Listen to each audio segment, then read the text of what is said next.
l'attendait ce podium et enfin il est là. Fabien Chanoine sur un podium de supercar. Cela s'est passé ce week-end à Châteauroux. Retour sur la 3e manche du championnat de France de rallycross. 4e sur le circuit des Ducs, 6e à l'essai. Fabien arrive ici avec la ferme intention de faire valoir tout son potentiel et pour être plus clair, de décrocher un podium. La première course, c'est moi qui ai fait une erreur. La deuxième course, c'est la voiture qui a eu un problème. Voilà, il va falloir que tout fonctionne dans le même sens. Si on veut se hisser sur la plus haute marche du podium, il va falloir que tout le monde aille dans le même sens. On a bien travaillé avec l'équipe technique pour avoir une bonne vitesse de pointe ce week-end. On a travaillé un petit peu sur le châssis en matinée quand c'était encore sec. Là, on revient sur des conditions qui vont être sèches. Donc je pense qu'on a un bon setup. Maintenant, à moi de tout donner pour essayer de remonter la Clio 3 en haut de la feuille de temps. Tout aussi motivée, la seule féminine du plateau, Adeline Sangnier impressionne depuis le début de la saison dans une catégorie qu'elle découvre pourtant cette année. Une 5e place, puis une 4e à l'essai. La suite logique serait donc une 3e à Châteauroux. Ouais, je vais déjà faire ma 2e manche. On verra au cumul des 2 manches comment je suis et on verra demain. Et puis après, selon le temps. Mais le principal, c'est que je me fasse plaisir et que je continue à apprendre parce que la supercar, c'est pas si facile que ça. Peu à son aise, dès les manches qualif, Adeline ne parviendra pas à surmonter ses difficultés. 5e lors de sa demi-finale, elle n'obtiendra pas son billet pour la finale. Un premier week-end sans, comme on dit. Avec une 8e place, Adeline est malgré tout 5e au classement général supercar. Elle arrivera à Falleras avec, n'en doutons pas, une véritable soif de revanche.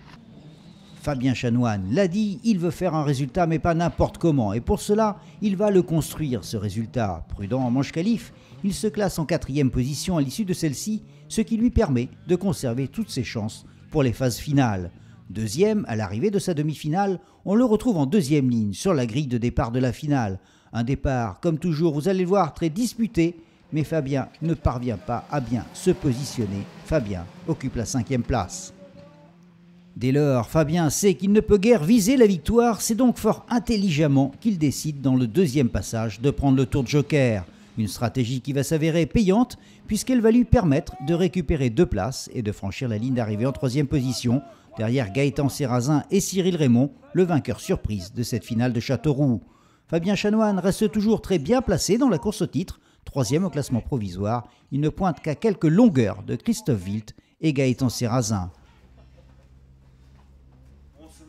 On passe au Super 1600 avec les 2 pilotes Yako, Fabien Grosset-Janin et Enzo Liebner qui jouent la gagne dans cette catégorie. Pour l'instant, Fabien a l'avantage, il est en tête du classement provisoire. Quant à Enzo, avec ses 2 podiums lors des 2 premières manches, la 3e pourrait être la bonne, à savoir celle de la victoire.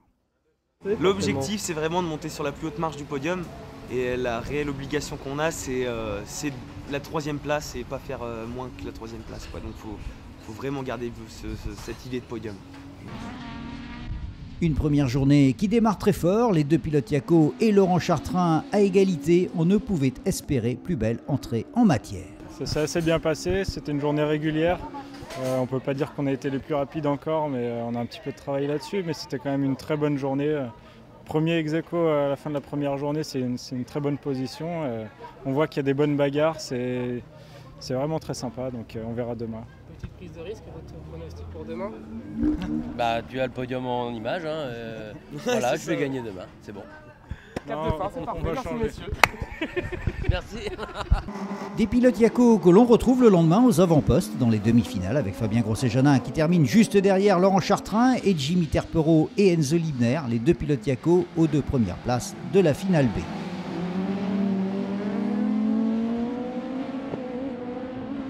La finale se résumera, elle, à 2 duels. Le premier entre Laurent Chartrain et Jimmy Terpereau et le second fratricide entre Fabien Grosset-Janin et Enzo Liebner. 3 pilotes dans le quatuor final d'une course remportée par Laurent Chartrain, juste devant un impressionnant Jimmy Terpereau. Fabien Grosset-Janin conserve sa place de leader provisoire du Super 1600. Prochaine épreuve à Falleras, à côté de Bordeaux, les 13 et 14 juin.